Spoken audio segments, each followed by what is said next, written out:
you probably have to okay it. Right, so once again, welcome everybody to this webinar now for the recording. We are happy to present to you today let's say the online, the web version, the hybrid version of a symposium that our journal East European Politics hosted on women's representation in Central and Eastern Europe. It was edited by Anna Gwiazda, who will be also leading and present the authors and lead the substantive presentation. Before I turn to her, though, just a couple of words on behalf of the journals for those who are interested or new to this form of publication. Our journal has finds the practice of publishing symposia a very useful practice because it allows us to gather only a few, not a full special issue, but four usually articles on a specific theme and publish it in a relatively timely manner. So allows pretty topical questions to be discussed in symposiums. This particular one, as I said, on women representation in Eastern Europe came out in the paper version, I think, in the last issue of the journal in 2021 and was available online in March. So if you're further interested in this, please contact some of our editors. I will now turn to Anna Gwiazda. Dr. Gwiazda, I think for most of us, she doesn't need much of an introduction. She is currently a reader in comparative politics in the Department of Political Economy at King's College. Previously, she has worked in other places at Trinity College and University College Dublin. She has published widely, or publishes widely, on gender and politics, on Polish politics, on parties, on Europeanization and democratization, and numerous publications in various outlets. I'm not going to go into them. So welcome, Anna, and I will allow you to introduce the symposium and the authors. Thank you very much, Maria. Welcome to this webinar. Thank you so much for joining us. As a guest editor, I would like to talk about key themes and questions which the symposium addresses. So the main focus is on women's political representation, and the symposium deals with issues concerning representation, the representation of women in the region. More than 30 years after regime change, the assessment of women in politics is very timely and important. On the one hand, in the context of democratization, internationalization, and Europeanization, there has been growing awareness of gender equality in politics, women's representation, women's rights. On the other hand, illiberalism, populism, and democratic backsliding have taken hold of the region. So against this context, against this background, this symposium raises two key questions. The first one is, to what extent are women represented in politics in Central and Eastern Europe? And the second one is, how can we explain differences in representation in the region? The concept of political representation is very important from the perspective of democratic theory and democratic practice. Modern democracies are representative democracies. So we want to know about the extent to which institutions are representative. Unrepresentative institutions lack legitimacy and they display a democratic deficit. So the objective should be to promote a high degree of representation. In general, scholars agree that not only in Central and Eastern Europe, but across the world, women are underrepresented in political institutions. And they ask the question about the ways how this problem can be addressed. So by looking at one region in particular, in this symposium, we want to understand why women are underrepresented in political institutions. And we also can think about the ways how to address this problem in the future. So if we look at the region specifically, we can talk about good performers. So the best performing country in the region is Latvia with 32% of women in parliament. On the other hand, we have Hungary, the worst performing country with only 13% of women in parliament. And we immediately know that there's a problem, especially when it comes to very low level of representation. If women are absent from political institutions, obviously there is very little input coming from women to policy process and to policy outcomes. So the relevance of the topic is undeniable. It's the issue which we should really investigate. So the question why, in order to answer the question why, we look at the number of factors, institutional factors and agency-based factors. And each contribution look at specific factors, and they try to understand why, they try to also to elaborate on women's representation in the region. So now I'll briefly introduce the articles and the authors. So first, Laura Dean from Milken University is going to talk about preferential voting and gender bias in the case of Latvia. Gabriela Ilonski will talk about gendered parties and the case of Hungary.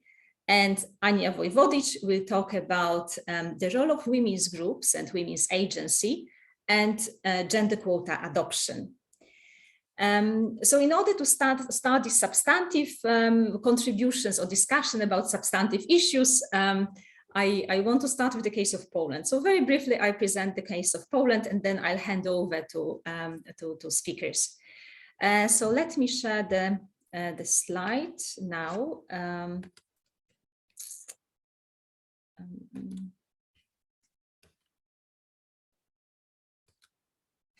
I hope you can see it if I do it from beginning. Yes, okay.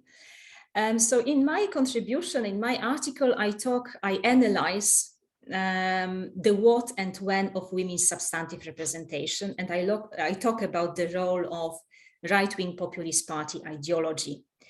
The what refers to women's issues, which are discussed in parliament. The when refers to the conversion of women's issues into policies. So I'm really interested in policy outputs. And the main research question which this paper addresses is to what extent are women represented substantively in parliament under the right-wing populist party government.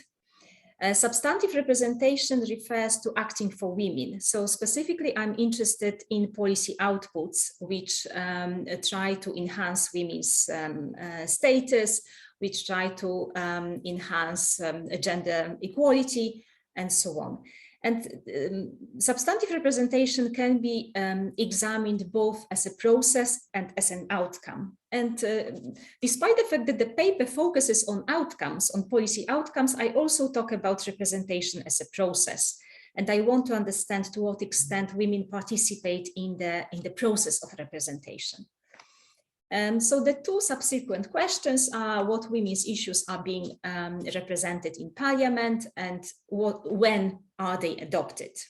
So in this article, I try to establish if there is a link between women's representation and political ideology. And we know that the literature already tells us that there is a very strong correlation between, a positive correlation between left-wing parties or left-wing ideology and feminist representation. Slightly less is known about right-wing parties and the type of women's representation. We know that liberal conservative parties might take on board some feminist ideas, but what about socially conservative parties? So in this paper, I talk about social conservatism and what type of representation is promoted by social conservative parties. I look at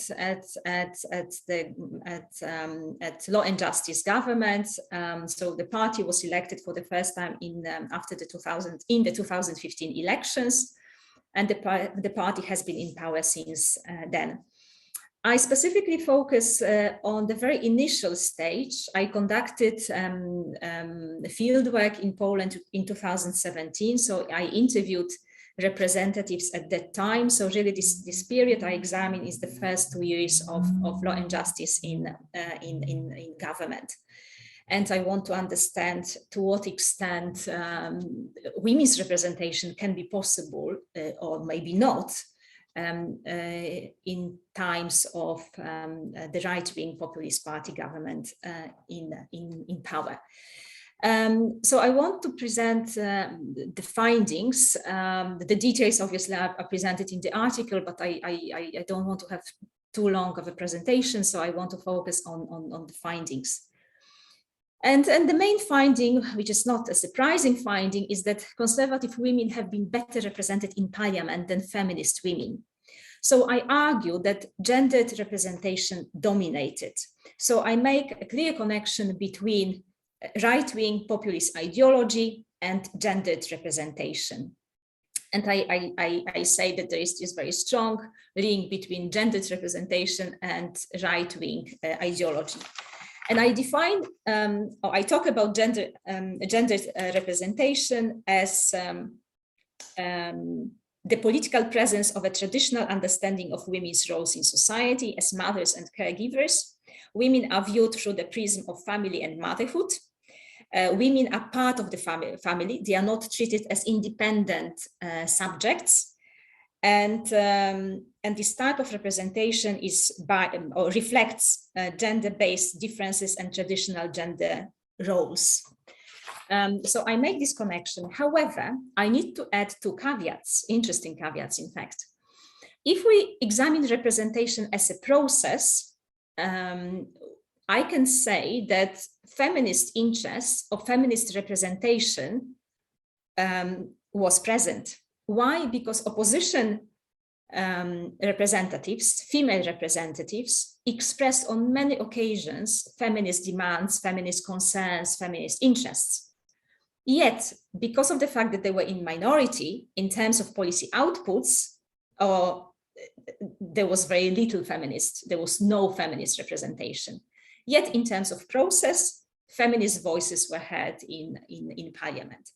And the second caveat to the main assertion is that when conservative women speak for women, they also use feminist language. So they mention feminist issues, they talk about feminist interests more than the political parties, respective political parties. So they tend to be a little bit more feminist than the parties themselves. But on several occasions, they would say, oh, I'm not a feminist. Yeah, I want to talk, I want the government to deal with domestic violence, but I'm not a feminist. Yet, from a feminist perspective, one could say, if we talk about the issues concerning gender-based violence, it is one of the key feminist issues. But when they had to vote, so when they had to act for women, they voted along party lines. So they forgot somehow, they didn't consider anymore what they personally want.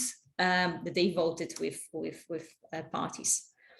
And the second main finding is that women's issue is adopted as policy when it's congruent with the ideological stance of the government. So this explains why Law and Justice adopted childcare policy using the family frame.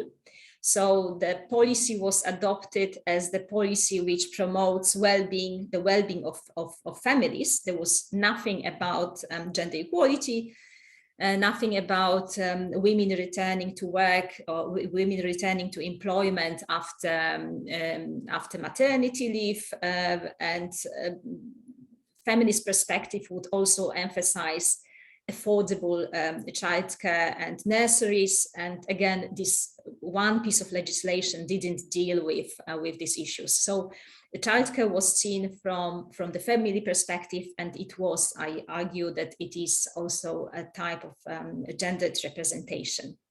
So a liberal feminist frame was not present. And I also looked at gender pay gap, and the main conclusion was that there was no action taken in terms of the gender pay gap. And the argument was that the party was not really interested in the adoption of the gender pay gap, an issue which was very important for women representatives. So overall in this paper, I established a link between women's substantive representation and political ideology, and specifically I argued that gendered representation is strongly linked to socially conservative ideology. So I'll finish here. Thank you very much for your attention. Now I will hand over to Laura Dean from Milken University, who is going to talk about the case of, and I will stop sharing now. Yes, who will talk about the case of Latvia.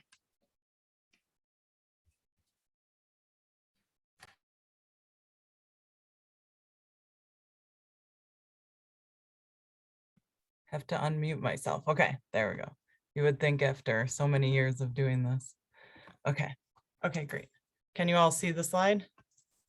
Yes, okay, great. Yeah, so thanks so much for including me in the special issue and for the opportunity to tell the story of Latvia. So about 90 countries in the world have had either a female head of state or government, and only 19 countries in the world have had both. And there's a significant concentration now in Central and Eastern Europe. And Latvia is one of the countries that has had both a female prime minister and a female president. And Latvia was the first country in Eastern Europe to actually elect a female head of state in 1999. So I think that makes it a really interesting case.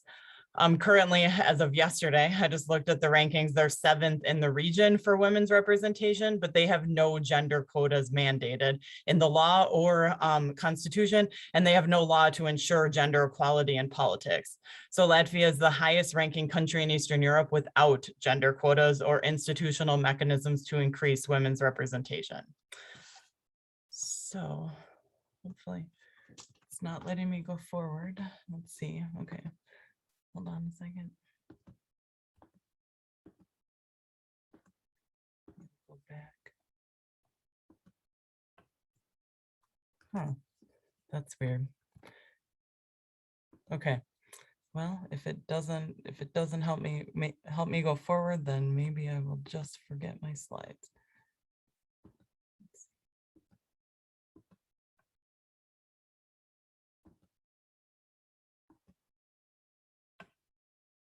There we go. Okay. So basically what happened in 2018 is Latvia had kind of a watershed year for women in politics, where we see women's descriptive representation raised from 18 to 31%. And usually we only see this when, significant increase when gender quotas are introduced. And so this kind of led me to want to investigate, why do we see such a significant increase in women's representation? So in one election, Latvia moved from 124th in the world for women's representation to 44th. So that's a relatively, significant increase. They've decreased now, they have 27%, so they're now 63rd. But I think that, the decrease, so they were 31, now they're about 27%, kind of shows how fleeting these gains can be without any institutional mechanisms to increase gender equality. So I'm not going to go a ton into the literature, because I feel like this audience definitely knows a lot about the literature on women in politics. But basically the literature talks about how legislative gender quotas with closed list proportional representation systems, high district magnitudes, and party politics dynamics are the best for women. But in our region, we see traditional gender roles kind of permeating electoral politics during the transition period. And in attempt, they're trying to reject socialist ideas that had a pseudo gender quotas. And we see in the transition a promotion of nationalist ideas that really excluded women. So there's a number of reasons in the Latvian literature for the low representation of women. So it's, women being low on the lists in parliament for the election, gender bias, party hierarchies, and institutional impediments. So the literature says a ton about why women are excluded, but since Latvia has seen such a significant increase in 2018, I wanted to look at, why that was the case. So I looked at candidate level data from 2014 and 2018. So 2014 was the 18% election. The 2018 election was the 31%. So I looked at candidate level data from the Central Election Commission in Latvia. I constructed a database of 2,586 candidates in both elections, and I wanted to look at issues of preference voting. So yeah, the central election data has names, has the candidates, political party, region, and then the number of positive and negative preferences, their place on the party lists, and then their final place after preference voting. And I'll talk about preference voting in a second. And then I did a comparative case study looking at the 2014 election and 2018. So I really wanted to know kind of what changed in Latvia for the country to increase women's representation so significantly without gender quotas or any institutions for gender equality in one election. So a little bit about the Latvian election system. So Latvia has an open list proportional representation system with a 5% threshold in 5 constituencies. And so the seats are allocated based on population size, and then the candidates can only run in one election. And this is a change that we saw in the election law in 2010. And it basically, so before 2010, candidates could run in any region. So you could have numerous candidates running in different regions. A law in 2010 made it so you can only run in one. And overall, this led, after 2010, it led to an increase in positions for men. But as time went on, we see more candidates on party lists overall because you can't, have numerous people running in different districts. So, people hypothesize that this could spur more women in politics over time. And so these changes kind of forced political parties to expand their recruitment and, kind of set the stage really for, this increase in women.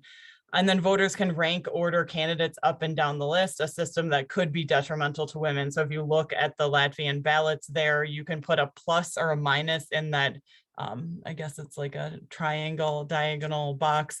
You can plus or minus people up or down the list. And so people have hypothesized in other Baltic states that this is good. And, in Lithuania, we don't see any consistent change. In Estonia, it actually did affect things. And so I kind of wanted to see what was the result in Latvia. Does this preferential voting impact women in Latvia? And is that one of the reasons why we see such a significant increase in 2018? Okay, so this is a really large graph, but basically this looks at the breakdowns preference voting by men and women according to political party in both the 2014 and 2018 election. So if it says not an NA, that means that the country didn't run in 2014 or 2018. And so you can kind of look at the differences across the different political parties. And kind of see the pluses and minuses. And then I calculated the ratio of pluses to minuses for men and women. So in 2014, men had more positive preferences to negative preferences with a ratio of 1.29 to 1. So that means that men had 1.29 positive pluses to every negatives, while the female candidates were more likely to receive a minus compared to male candidates. So women had 0.96 to 1, meaning that they, there were more, negative, so there were more minuses next to women's names than there were next to male names. So men had a higher proportion of positive to negative preferences in all but 2 political parties in the 2014 election, and otherwise male candidates were more likely in every other political party to receive a higher ratio of positive to negative preferences. And then in 2018, we see things change. So voters were more positive, and the proportion of pluses to minuses for men and women was more similar. So it was 1.85 to 1 versus 1.78 to 1. So we overall see a significant increase in positive preferences in the 2018 election. And so it was more similar. And so that led to a substantive change of women, being able to being ushered into political office. So in 2018, men had a higher proportion of positive to negative preferences in all but 4 political parties. This is similar to 2014, but the 2018 proportion was higher. And so basically 1/4 of the political parties, women outscored men with these preferences. So I wanted to look at different regional differences. So Latvia is a small country, but I think that, these maps looking at the 2014 to 2018 differences, basically a lot of people told me that Latgale, so the region closest to Russia, people had hypothesized that they would see women do, worse there, which I thought was kind of interesting. So that led me to investigate the regional differences. So basically in 2014, we can see the region of Kurzeme in Western Latvia. So women were scored 1.54 to 1 and men were 1.34 to 1. And so that's the only region in the 2004 election where women outscored men for their ratio of pluses to minuses. And then in 2018, we see basically so women received more positive than negative preferences in every region. And then in 2014, only Kurzeme. So again, we can still see regional differences and how significant, I think, across the regions, the 2018 preferences were compared to 2014. So men had higher ratios of positive to negative preferences across the entire country, demonstrating that despite large electoral wins for women and positive preferences, female candidates were still not scored as positively as male candidates. So even when women did better in 2018, they still received fewer positive preferences than men. Okay. So then I did a statistical analysis looking at the impact of gender on preference voting. And I'm not going to get a ton into this because I know I only have 10 minutes and I probably have about 2 minutes left. But basically the most important variable that I talked about looked at the female variable. So in table 4, the results reveal that female candidates had a negative relationship with cumulative preference voting outcomes. So women had a negative preference relationship. So basically the first column is the women variable with pluses, the women variable with minuses, and then I did total preference votes. So I calculated the pluses and the minuses.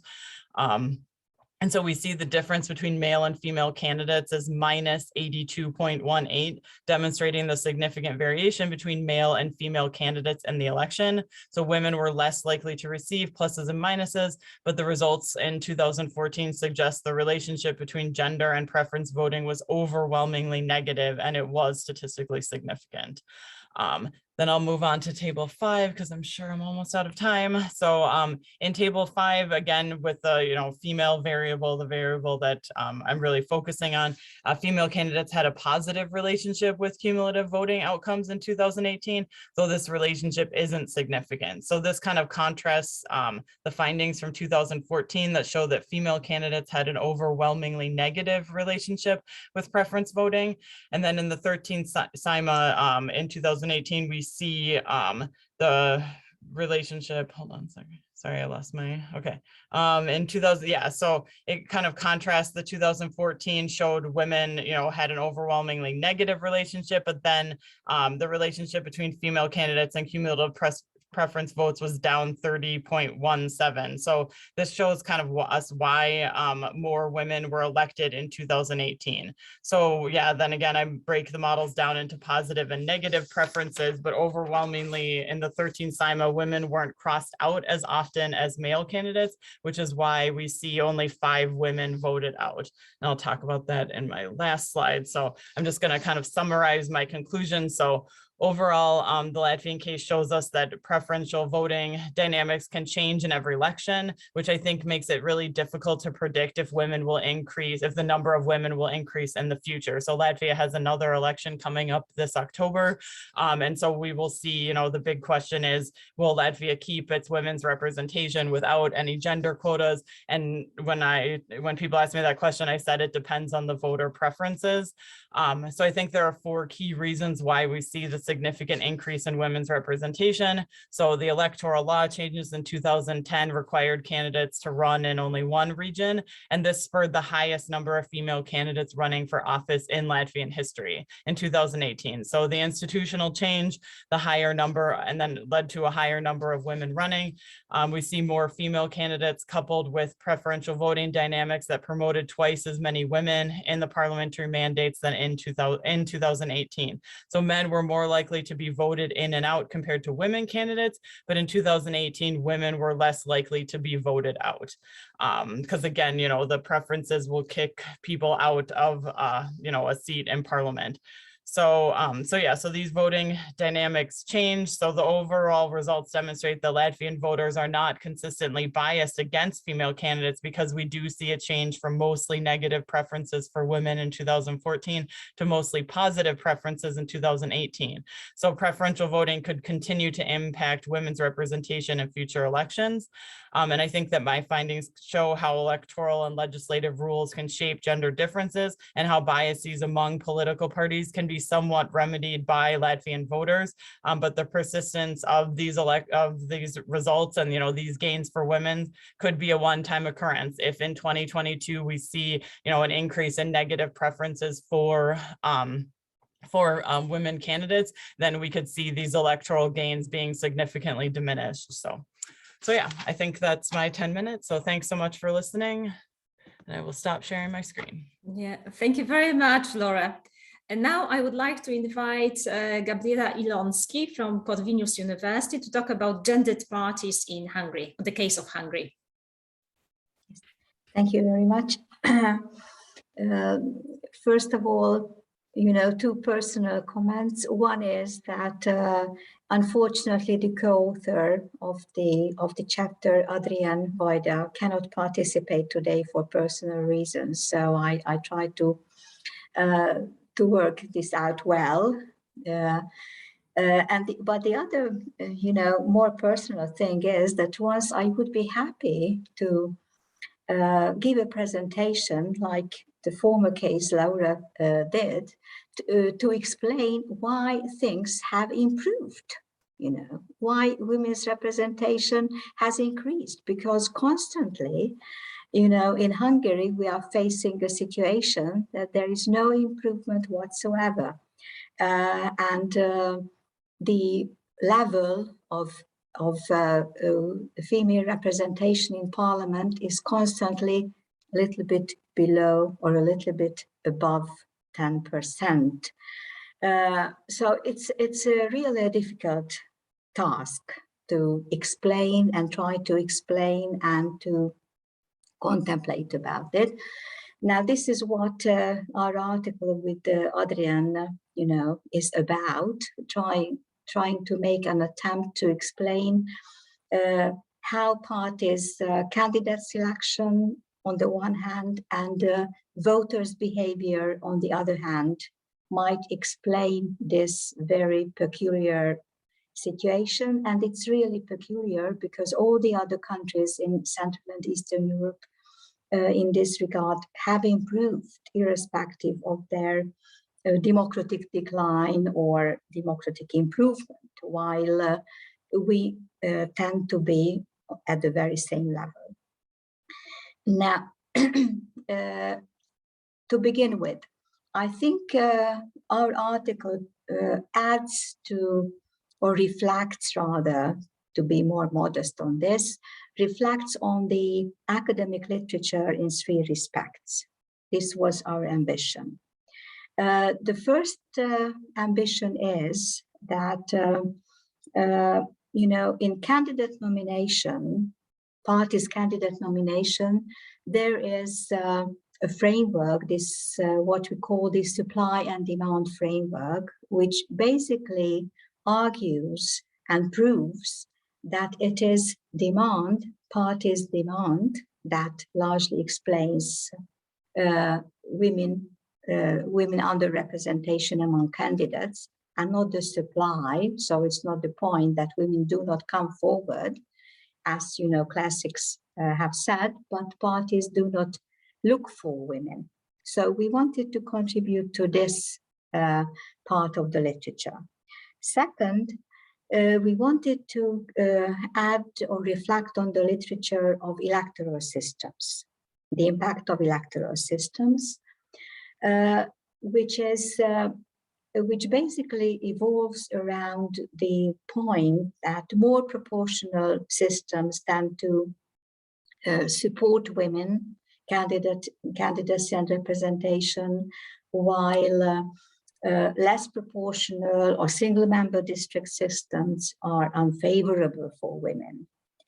The third aspect that we wanted to contribute to is the democratic decline thesis, because in Hungary, obviously, I think it's quite well known internationally as well. You know, more than a decade now, there is a democratic decline that we can observe. So this system effect, so to say, is it visible in parties' behavior and in voters' behavior or not? So in a way, these were our three initial thoughts. And I hope, or I think at least, that our article is innovative in these regards in some respects. It's innovative because it has a long time frame. It is quite rare in the literature, I think, that we were able to cover information and important data, both about women and men, with regard to 5 elections. So our story in the chapter, in the article, starts with 2010 and lasts until 2018. So that is the most recent, so to say, election. This spring, we are facing a new election. It's an important, it might be an important addition. So it has this time frame is interesting and innovative, I think.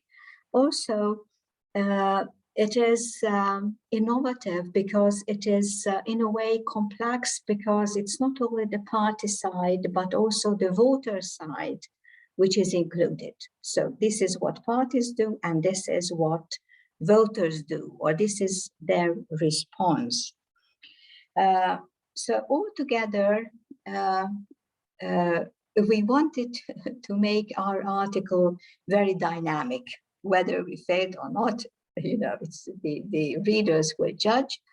And the sources of dynamism is 3 actually, because in all these 3 respects, so that is the systemic, the partisan, and the electoral system respects, there was substantial changes introduced in Hungary in the past 10 years or so. Systemic, it's clear, I think, so democratic decline. But there was also an electoral system change towards more disproportionality. And also there were substantial partisan and party system changes.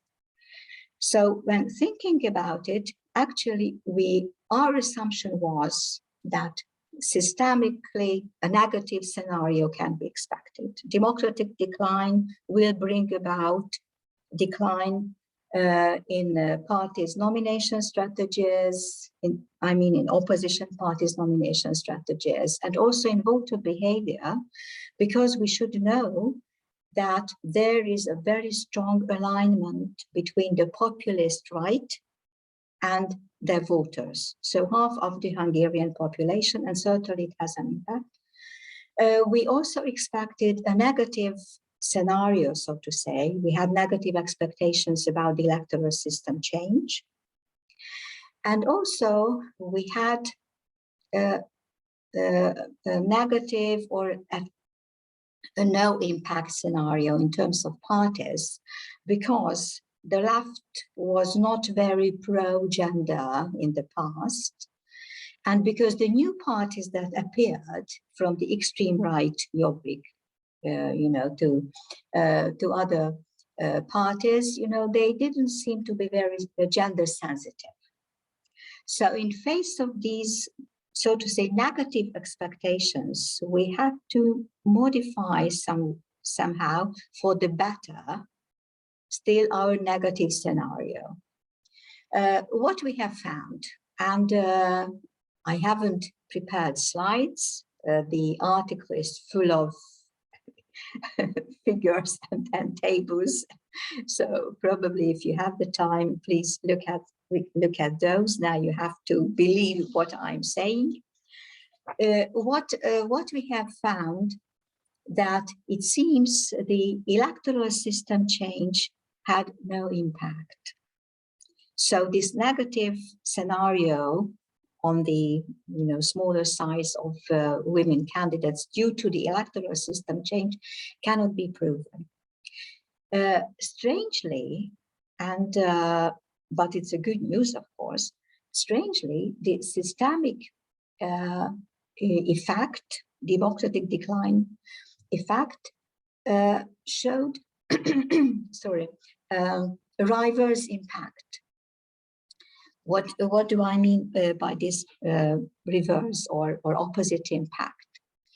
In face of the very clear anti-gender politics of the dominant populist party, the left opposition had to change a little bit its attitudes to gender. So the frozen socialist attitudes, the Socialist Party attitudes, I mean, have melted a little bit, So this strong anti-gender agenda of the populist party had somewhat different impact that we had envisaged. Also, and that's, I think, again, part of the good news, so to say, the voters didn't seem to reflect on this systemic effect.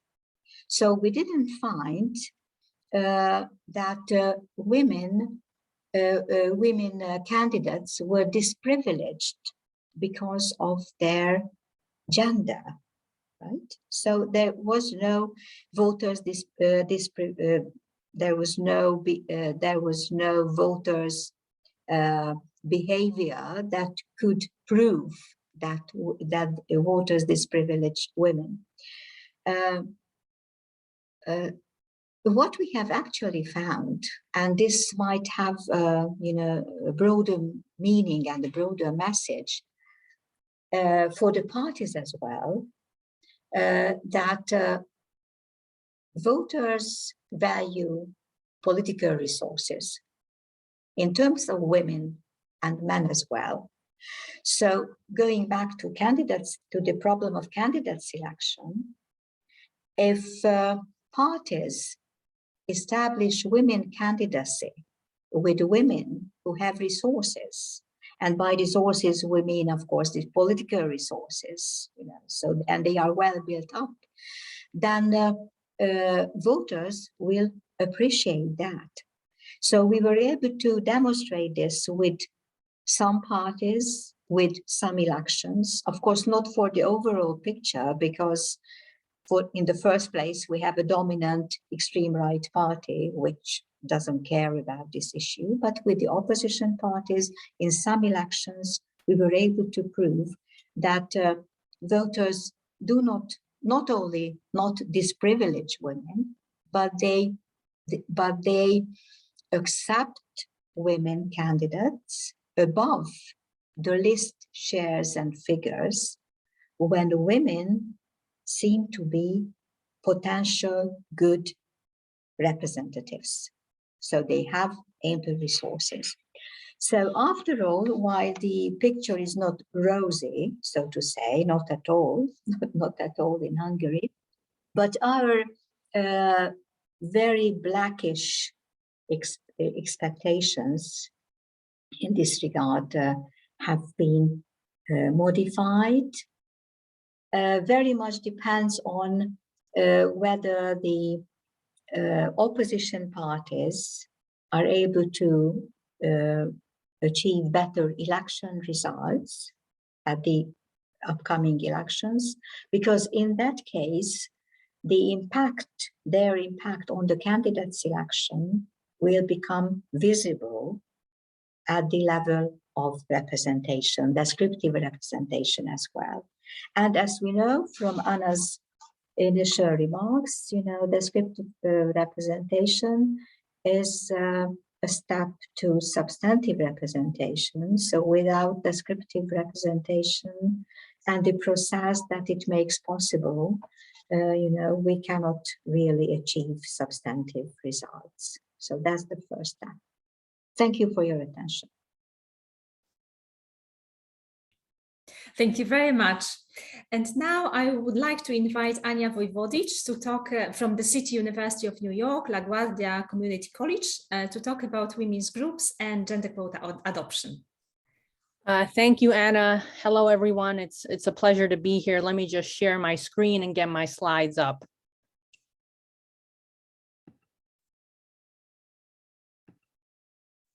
Hopefully you can see PowerPoint. Yes? Okay, perfect. All right. So again, thank you to Anna and the Journal for organizing this wonderful webinar.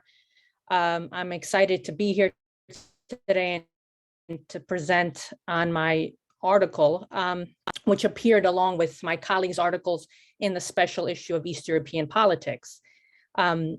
The title is right here of the article, Persistent Efforts in Opportune Moments, Women's Groups and Gender Quota Adoption. A brief overview of my article. I hope you'll have time to read it in its entirety if you haven't already. I'm going to go into the background of my research, some data I collected, my main argument, and the potential significance of this work. So it's a good, many of us have been talking about gender quotas, and I understand that this informed audience will know what they are, but let me just go ahead and define them. Because the focus of my work is on gender quotas. So gender quotas are tools or measures that are used by countries or political parties to increase the percentage of women in usually legislatures. They're sometimes used on corporate boards too, but our focus today is on politics. Just quickly, there are three main types of quotas used in the world: legislated voluntary party quotas and reserved seats. Legislative quotas usually appear in constitutions or electoral laws and mandate a minimum percentage of women that should be on an electoral list. Voluntary party quotas are used by political parties, and they also mandate a certain percentage. They're adopted voluntarily, and they mandate usually a certain percentage of women to appear on a party list. And lastly, there are reserved seats, which don't appear in Europe and don't appear in Eastern Europe. They usually countries who use this quota reserve or set aside a certain number of seats in parliament for women. That's usually how it works. The most common type of quota, as you'll see in a few slides, in Eastern Europe is a legislated quota. So 11 countries in the region out of the 19 that I survey have legislated quotas. Just globally, 117 of 193 UN member states use quotas. So this is 60% of the world. And so it is a pretty much a part of the global norm, if you will, of gender equality. It's a tool used to further gender equality in politics. So in terms of the context for Eastern Europe, as many of you may know, quotas were used by certain countries in the region during communism. However, upon democratization in Central and Eastern Europe, these quotas were largely removed, and partly as a result, women's political representation dropped from an average of over 30% in the 1980s to an average of 10% in the early 1990s. There, as my colleagues have noted, in terms of descriptive representation in the region, there has been some progress. So out of 15 of the 19 countries that I survey, they've in the region have reintroduced some kind of quota. And this has partly led to an increase in women's political representation in the region. As it stands now, according to the data I gathered, women make up on average 28% in parliament. And to give you some context, the world average in this respect, according to IPU, the Interparliamentary Union, is 26%. So there has been some progress. So the motivation for this research was primarily to create a comparison of gender quota adoption in the region. I noted that there was generally a dearth of this kind of analysis, that was more current and more expansive in terms of the cases. So what I did was I looked at 19 cases or countries in the region. The selection was based on them being European, post-communist, and having at least a partly free rating from Freedom House. As a result, not all CE countries have been included in this analysis. So in the article, I asked 3 questions, namely, what is the status of gender quota adoption among countries in the region? What is the effect of quota adoption on numerical or descriptive representation in CE? And what factors are crucial in gender quota adoption in the CE region? So keep these questions in mind as I will answer them as we go forward. Oh, all right, there we go. So in terms of this chart here, so now I think you have a very visible picture of the status of women in parliament in Central and Eastern Europe. So as you can see, in terms of columns, the first column is the country in question. The second column is the current percentage of women in parliament. And I use the December statistics from the Interparliamentary Union. And then the third column is whether or not they have a quota adopted. The fourth column is type of quota. And just for some additional context, the last column is year of quota adopted. And so to be clear, again, as you can see, 11 countries in the region use legislated quotas. 4 countries use some kind of voluntary party quota, and 4 countries have no quota. As Laura mentioned before, one of these countries is Latvia. Despite its high performing electoral success in 2018, as Laura said, it has no gender quotas, which is very interesting.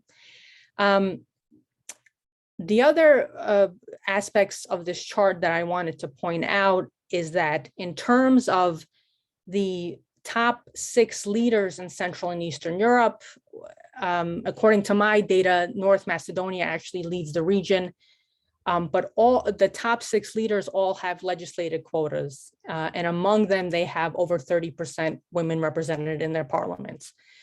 And what's interesting also is that 4 out of the 6 leaders in this respect in the region come from the former Yugoslavia.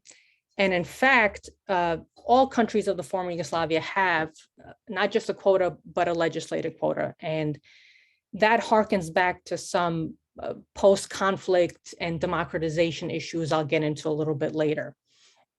And so we can see that the percentage of women, at least descriptively, descriptive representation has improved over time in the region. And as Gabriella said, this is a first step to substantive representation.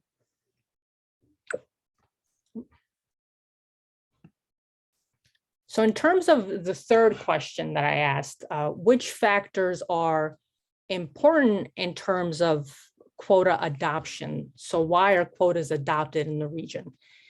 And I make the argument here that the advocacy of women's groups in the region is very important for quota adoption.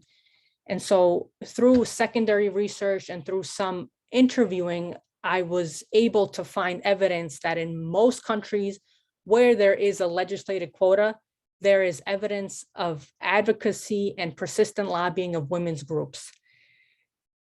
At the same time, the political opportunities for women and their advocacy, women's groups and their advocacy vary by context. For example, as I mentioned, in the former Yugoslavia, these political opportunities varied, but they were mostly post-conflict considerations. So electoral reforms that created an opening for women to then advocate for gender quotas. So in Serbia, this was tied to the Serbian government's, democratization and its desire to reestablish international legitimacy by becoming more democratic and becoming more inclusive to women and other ethnicities, at least in politics. All right. So I've given you some background, I've put forth my argument, and I will just close with a discussion of the potential significance of this work. As I noted, comparative studies of gender quotas in the region are rare, and I aim to contribute to the literature in this respect. My main argument also counters some previous literature and some previous perceptions of women's groups in the region. I'm making the argument that they can be effective in terms of policy change, especially if they utilize the political opportunities before them. I also think, and I hope that this work will serve as a resource to my colleagues and other scholars that are working in this important realm of research. I think that we should keep researching women in politics in Central and Eastern Europe. It's a very important and burgeoning field, and I look forward to future collaborations. And if if you have the time to read this article in its entirety, or all articles featured in this symposium, I encourage you to do so. And with that, I will conclude and once again thank everyone for being here. I appreciate it, and I look forward to your questions and comments. Thank you. Thank you all. It was fascinating presentations from a few of the countries of the region. So we'll now open to questions and discussion from the audience. We have about half an hour. And if you want to ask question, please raise your hand. You can do that by using the reactions in the on the bottom of your screen or to the right. And I would also like just to make this a little more social, even though it's online, unless you mind, of course, to turn on your cameras so that we can see you, especially if you're asking a question. Questions for our lovely group of presenters.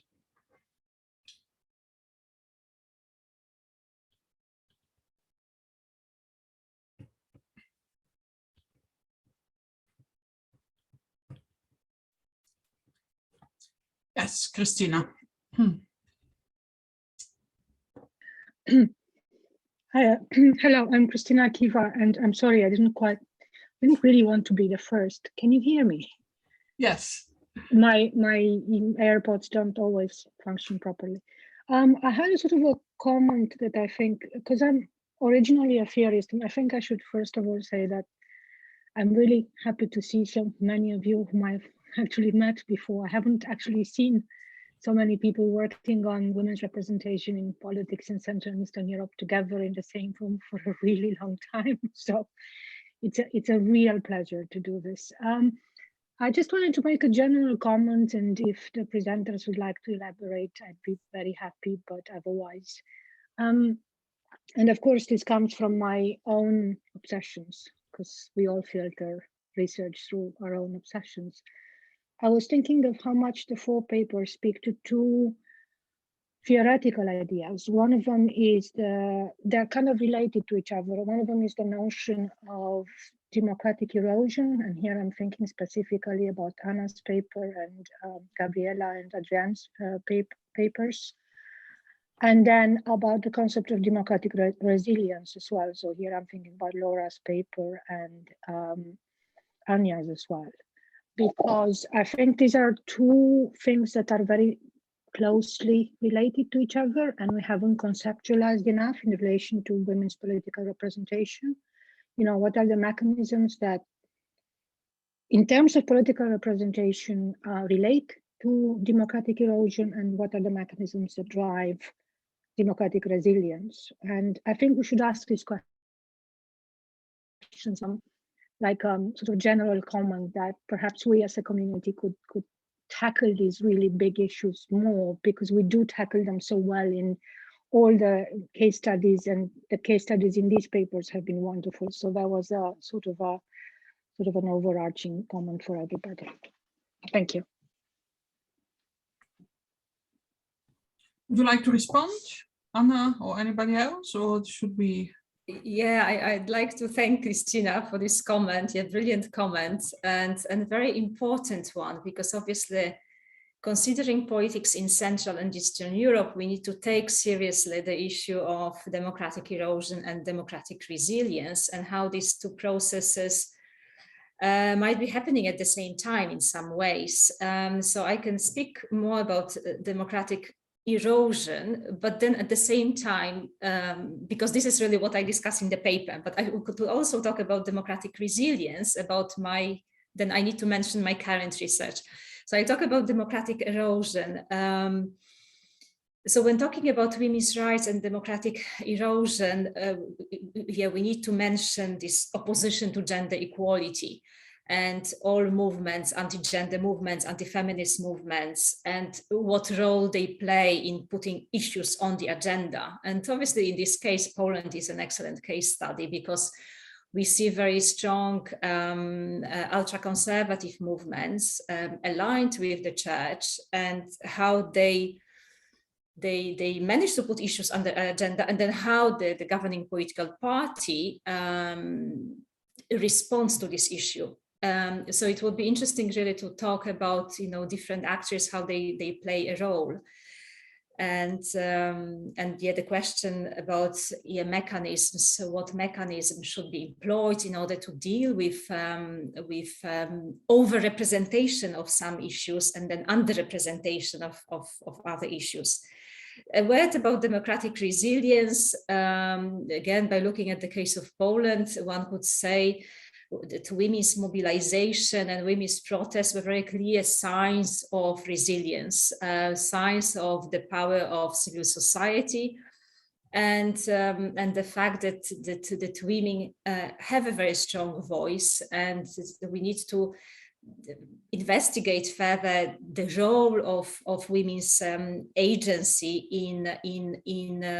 in extra-parliamentary sides of representations. Since feminist voices are largely excluded from parliaments, then we need to look at these extra-parliamentary sides and women's mobilization in the streets. And we can also try to assess the effects and the role of women's protests for democratic quality or democratic resilience. And this is something I'm doing at the moment. So hopefully in a few months' time, I can say more about the effects of women's movements. But thank you very much for the question. Thank you, Anna. Anybody else with comment or more questions from the audience? Anya. Thank you, Christina. It's nice to meet you.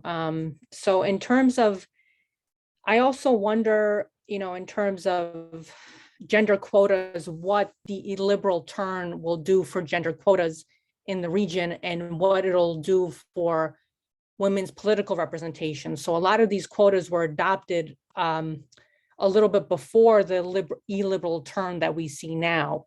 And so what the gender quotas have also done is that they've ushered in, as Anna points out, a lot of conservative women in parliaments. And I wonder, Anna has some data about that in terms of, how constrained it is for women within parliaments where there is a ruling populist party. So I think that, your observation that there's both democratic erosion and signs of democratic resilience is a really powerful one that I will continue to think about. But it's a really interesting question, especially in terms of gender quotas. Will gender quotas at one point be rescinded? Will they be withdrawn among some of these adopters? That's another. It hasn't happened yet, but we'll see. And thank you for your question again. Can I jump in, since I don't see anybody else, as other people think of other illuminating questions? I was just kind of wondering, though, I mean, we do know, as I think Anya mentioned, right? In communist times, we did have also quotas. We also see a lot of quotas also in countries which are not particularly, and high, and not only quotas, but actually high levels of representation in countries that are not particularly making progress in the democratic, in terms of democracy. So what kind of, I mean, to what extent are we certain that that one leads to the other, or that they go together, right? And does it have to do with the way they were implemented, under external pressure or not? Or, I mean, does it matter for the actual outcome, and moving even away from descriptive more into the substantive one? Does it matter how women got where they are now? Just something. I guess it could be a question. Can I just add something? Because yours and Maria, hello, by the way, yours and Anya's comments just made me think of, has anybody read Melody Valdini's The Inclusion Calculation? Because she tackles just this particular issue. Why do we see a rise in women's descriptive representation among parties that are not naturally? So she sort of argues that there is a very specific calculation that's going to make them look better if they have more women, irrespective of quotas. Quotas are not the driving mechanism. It's just many, populist and the radical right and center-right parties have caught on to the idea, but it's nice to look like you have more women. And she calls this the inclusion calculation, and she has a sort of a whole theoretical mechanism behind it that I thought was a very interesting sort of argument. So I just wanted to highlight that book because it's really good. I saw a hand go up, Gabriela. Yeah.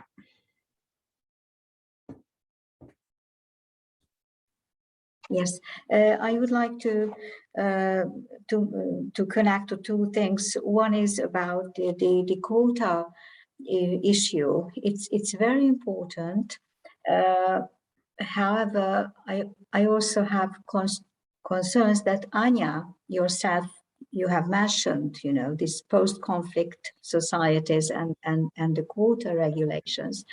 So I don't know whether you continue this research or how far do you want to get with it.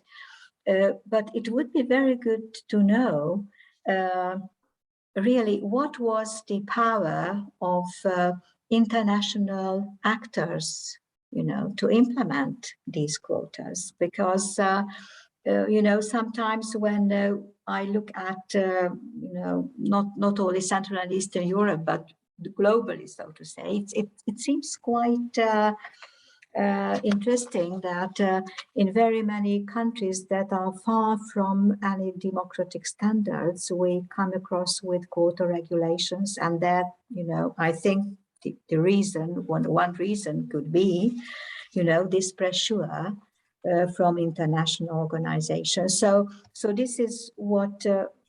Sorry, now I'm mixing it up. Either Maria or Christina has mentioned. So to look into the background of these developments, what do quotas bring about or not?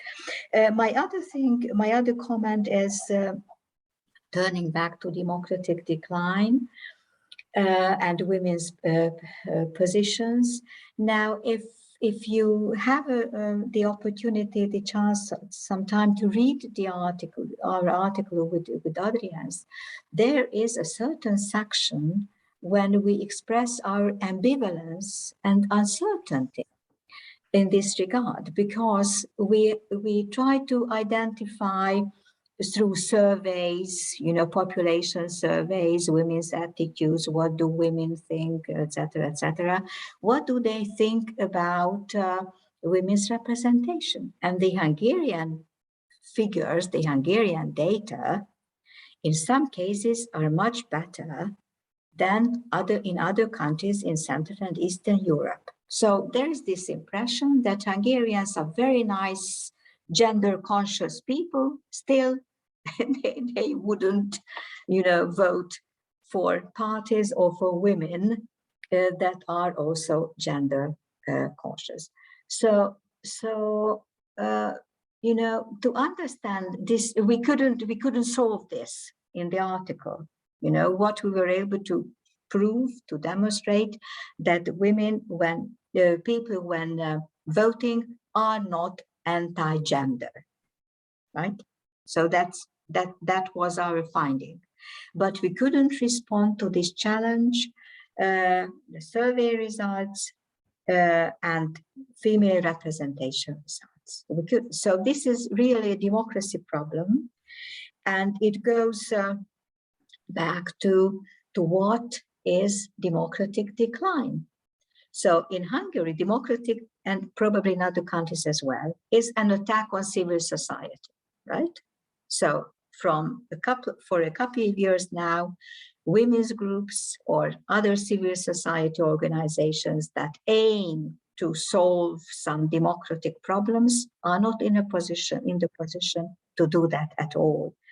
Also, it's also cultural. Is the society more spontaneous, or is it institutional aware? The Hungarian society is not spontaneous at all. There is a very strong institutional awareness. If there are no institutions supporting certain feelings, incentives, or whatever, then Hungarian society most probably will not act very spontaneously like in Romania. I don't want to tell examples really, and I might be totally wrong in this, but I have the impression that societies behave differently.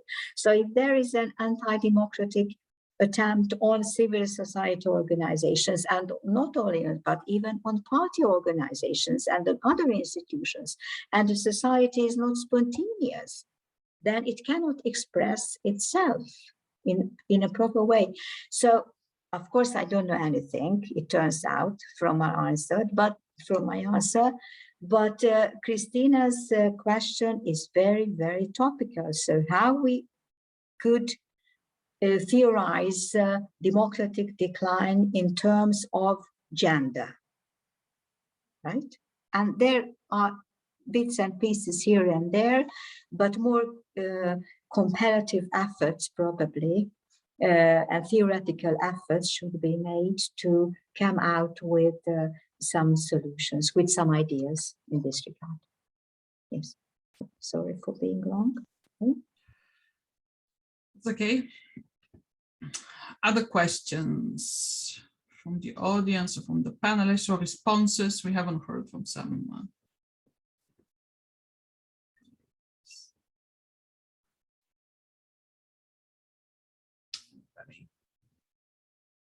No? Well, there's a lot to say, right? But too much to say, probably. Yeah. Gabriella, thank you for making the point about quotas or international organizations, let's say, promoting gender quotas. That is absolutely, to an extent, true. The UN itself has very strong gender equality policies, sustainable development goals. One of them is gender equality in promoting women in political decision-making. The Beijing 1995 platform called for positive measures to include women in politics. So I think you're right. We cannot speak of quotas without mentioning the international realm. And I thought about this when I was doing my research, and I was looking for clues or evidence that would point, but that's hard to sometimes identify international factors. What I did find was that in the, let's say, call it the de facto state of Kosovo, after the war there, the UN actually, for all intents and purposes, imposed a gender quota there. That is why the Kosovo parliament has a gender quota. And so that was one of the cases where I did not find bottom-up women's group advocacy, and I note that in the paper. Similarly, in Serbia, there was heightened sensitivity after the war upon democratization to sort of be aware of these international norms such as gender equality and try to work on aspects of that, as I mentioned in the presentation. And so, you know, quota adoption, quota diffusion is definitely linked to the international environment and the promotion of the UN, and more specifically UN agencies like UN Women. So, you know, it's hard to disentangle sometimes these factors, but they definitely go together. And thank you for pointing that out. Thank you. Okay, well, if there's some other question from the chat. Yeah, of course, the continuity or continuation of the momentum for influence, not only of these organizations, but also of others. Of course, you can also get into even the more complicated relationship of situations where you don't have the quotas, you don't have the international pressure, you don't have a deficit of democracy per se, but you still don't end up with particularly good outcomes for women, such as like the Istanbul Convention or whatnot in the countries such as mine. So clearly there's much more to write about and talk about. So I'm looking for last questions to the audience or from the audience. Sorry, to the panel or from the panel, answers from the panel. Maria, I think if you don't mind, Sasha has a question in the chat. He's talking about did you see that one? The momentum. Yeah. So if anybody wants to address that, yes, if the momentum has declined. That's a really good question. And I think, in my opinion, the answer is mostly yes. As Sasha probably knows, the influence of the OSCE at least in the former Yugoslavia was strongest upon cessation of the war there, when the societies were in a rebuilding phase. So, and he can speak to this if he wants, but I think in general, in terms of the UN, I teach the UN to my students, and I sometimes get a lot of skepticism in terms of what the UN can do or cannot do.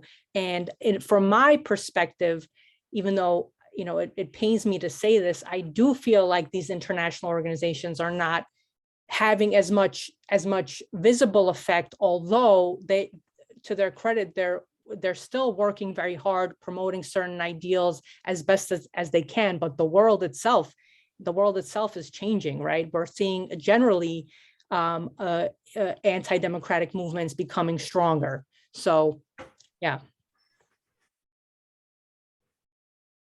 Christina. Oh, no.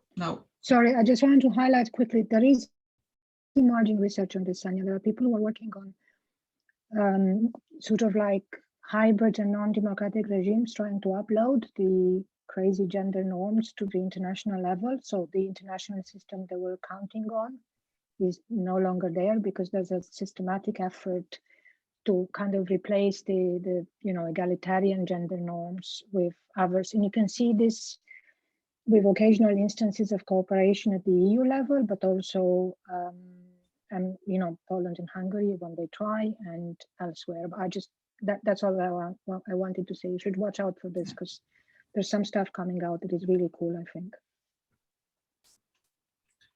Thank you. And another question from the chat from Patricia Buxton. My worry is that gender quotas have become tokenistic and they don't necessarily lead to social political change. Could you elaborate? Well, of course, I think that's the biggest fear of us all, but if any of the panelists would like to take that. I'll take a first stab at it. So yeah, that fear is valid, but I think gender quotas, at least in intent, try to break discriminatory cycles that affect women's political representation negatively. As an idea, as a norm, I think they are and have been a positive development. There is some research that my advisor Mona Lena Crook has done on, comparing non-quota elected women with quota elected women and looking at their qualifications. And there is no difference in terms of qualifications. Quota women are just as qualified as non-quota women, sometimes more qualified. And so that's one aspect of that. And in terms of social and political change, you're definitely onto something. We didn't speak that much of just substantive representation in general, but there is some research done that shows that when there's an increase in women's representation in parliaments, controlling for other variables, there can be breakthroughs in terms of gender sensitive legislation. So we and I think Gabriela said having a descriptive representation is the first step to having substantive representation. The problem becomes when external factors like a right-wing populist party taking over a country, there's only so much you can do. There's only so much. I mean, it's incumbent upon an opposition to try to win in the next electoral cycle, right? Because I think, as Anna pointed out, it's difficult for quota elected women or any women to make breakthroughs in a system that's dominated by a party that doesn't really want to hear their ideas or that has a different worldview, so to speak. Thank you. Anybody else?